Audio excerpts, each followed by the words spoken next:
all these fans need to take on the Villa philosophy. Enjoy where you are and let everyone else get overexcited about title races. Top 5 and the cup for the win. That's from Luke, the Villa fan.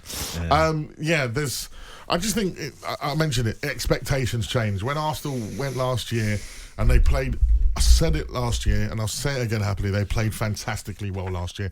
Arsenal were the team to watch in the Premier League last season. They were enjoyable. They had a great style of football. Saka was on absolute fire. You know, Odegaard, etc. They were brilliant, yeah? I do think a little bit this year, I think they've been found out a little bit in terms of I think that came as a bit of a shock how good they were last season.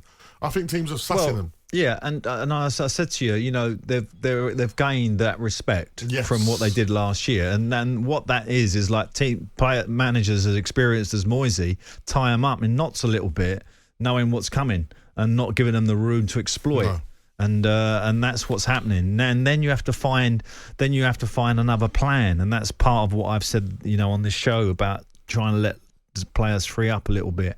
This is where Pep comes into his own, in that he has the personnel to do it, but he mixes it up, changes it, can change it weekly. You're not exactly sure who's going to be on the left even. If I just talk to the left midfield at Man City, who's he going to be? You know, is it going to be Grealish? No, it might not be Grealish. It could be Doku. And he plays a completely different game. Yeah. So as the opposing manager, when I look at Arsenal, I know the team. Martinelli on one side, Saka on the other side, all through the middle. So what I'm saying is that needs to change a little bit. He needs to find another plan that's going to break down the team. Brooke, who is an Arsenal fan.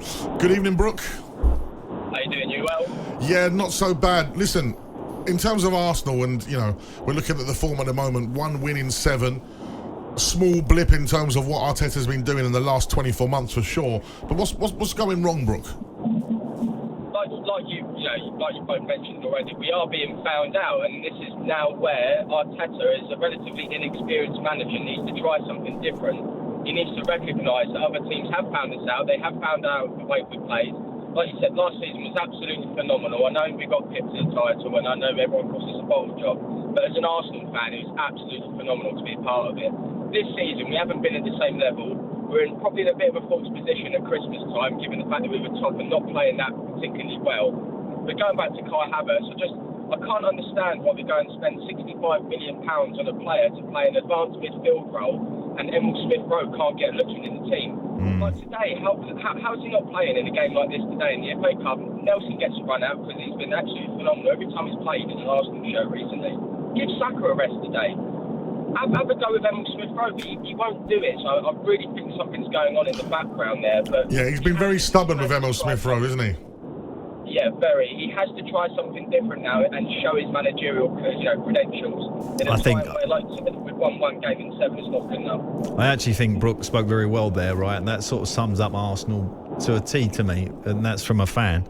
So I think he's got it hit the nail on the head there. Emil Smith-Rowe is a strange one because you have to suspect that he's going to go in this window. Yeah. You know, he'd be a fantastic signing for anybody who's not in the top 6.